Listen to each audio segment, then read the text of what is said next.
front seven, technically front six, because we got 2 interior defensive linemen, 2 edge rushers, 2 linebackers that we're doing here for this exercise.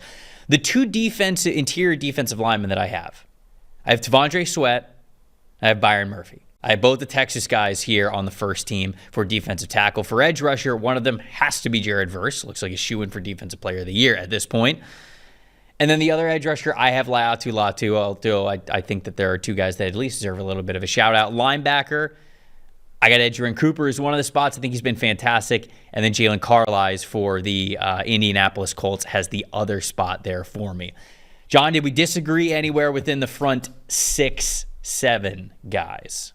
Who did you say you had for defensive tackles again? I have T'Vondre Sweat and I have Byron Murphy the second.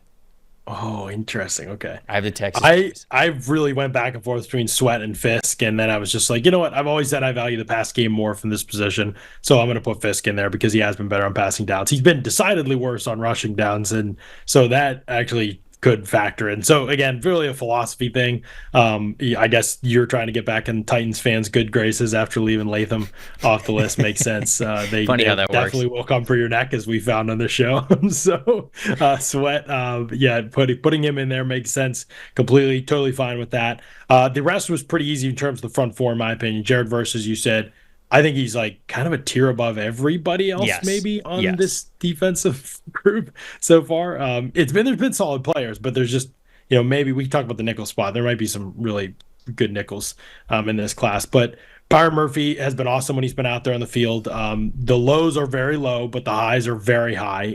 It is very Grady. I think I've said this on this show. I've definitely said it on a show, but very Grady Jarrett-esque to me, like especially early Grady Jarrett-esque, where it was like, wow, for Jarrett's case when he was the 5th round pick, wow, this guy definitely should have been drafted way higher. He's really explosive and really fun and really exciting on all 3 downs. And then there's also like 5 plays every game where like he gets killed. And so like that's kind of where Murphy's at. But the pies are just so good, and I think it's everything else is going to stabilize, and he's going to be in that tier of where Jarrett was during his career. I put Fisk in there. I think he's been disruptive, but I actually talked about him. I think he's been pretty up and down this season. Didn't really have a great DT2 choice. Please, Johnny Newton, please don't make us, Trevor and I, look bad. No, he'll be fine. He'll be fine. We're good. Please. We'll be good. We'll be good. Please take advantage of this opportunity. I saw a clip, by the way, of Johnny Newton who tossed somebody and got into the backfield, and I was like, yes, he's doing it. And then I looked closer at the clip and I realized it was Coleman Shelton for the Bears, and I was like, this doesn't even count. This guy's the worst center in the league. Yes, it does. It counts. It counts. Give it to him. We need this. Look, he gets credit for it. It goes down. Latu was my other edge. Thought he was, the top 2 edges are very clear in my opinion. Latu's been really good. I think it's been about finding consistency snap to snap for him, but he is definitely on his way. Edge Cooper, my LB1 personally as a elite ball knower, my LB1 Edge Cooper has been awesome for Green Bay. Yes, it's a role right now, and they are sort of cycling a lot of their linebackers right now, but his stuff on passing downs has been unbelievably transformative for that defense. It probably deserves its own little segment on the show, but just the amount of things he can do at a high level already, plus the blitzing, and totally fearless in run support. Yeah, he's not a big guy, but totally fearless when it comes to taking on blocks and getting to spots. He looks like he is going to be a real player for them as he evolves into a bigger role. But right now, the passing down stuff is pretty high-end stuff. And then Peyton Wilson was my other linebacker. This was close. There were some guys who played some roles. I think it's Carlisle for the Colts has been impressive this season. And when I've noticed him, and you could definitely throw his name in there. Wilson has played this second linebacker spot. Really doesn't have a great option in my opinion.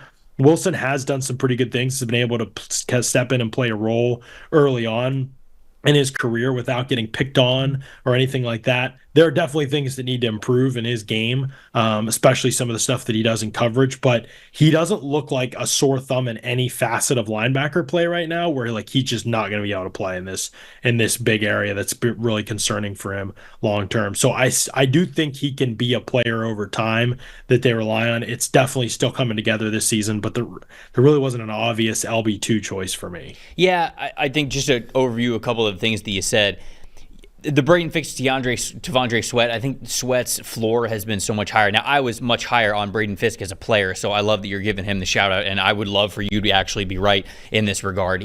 Fisk got 23 pressures, but the pass rush win percentage still wasn't like it was above 10%. It's not like he was lighting the world on fire. So I felt like I needed to go with the higher floor in T'Vondre Sweat because of what he's shown over the first 8 weeks. I will also shout out Elijah Chapman for the Giants, who I understand, he's playing next to Dexter Lawrence and Raheem Nunez-Roches and Brian Burns and Azeez Ojulari, Kayvon Thibodeau. Like, all right, you're getting a lot of like single looks, but he has an above 12% pass rush win percentage, and I think that he is playing well. He is flashed. So I gave Chapman one of those second team spots, as I did Fisk, for having the two Texas guys in Sweat and Murphy as my 1 and 2.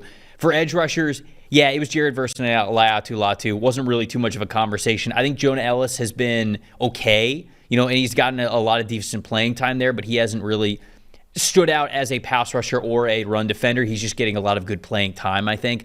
Javonte Jean-Baptiste from Notre Dame, though, now playing for the Washington Commanders, has not been great as a pass rusher, but has been a pretty reliable run defender, which I've really enjoyed watching from him. So he was somebody who I was a fan. I got to him late in the draft process last year, and I ended up watching him, and he started at Ohio State, and then he was at Notre Dame, and I'm a fan of his. I really am. So I think that he's a good player. I'm glad that Dan Quinn's getting a lot out of him. Edgerrin Cooper was the obvious choice here.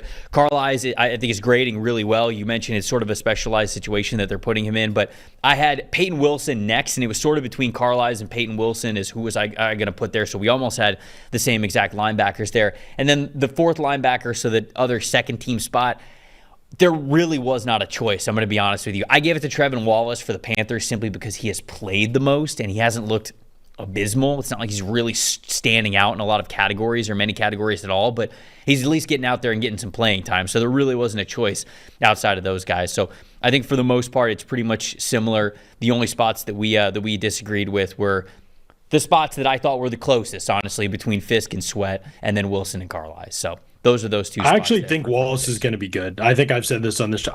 He would be my fourth linebacker as well for this. I actually think he's going to be good, Trevor. Like, I think he has real traits for this position. I think his awareness is already improving. He's tackled really well and been under control as a player.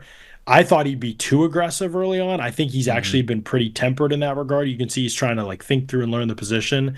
It's got to come faster in run defense for sure. Like, and time will tell if that's able to happen. Obviously, the group in front of him is brutal. He's playing with the worst defense in the league.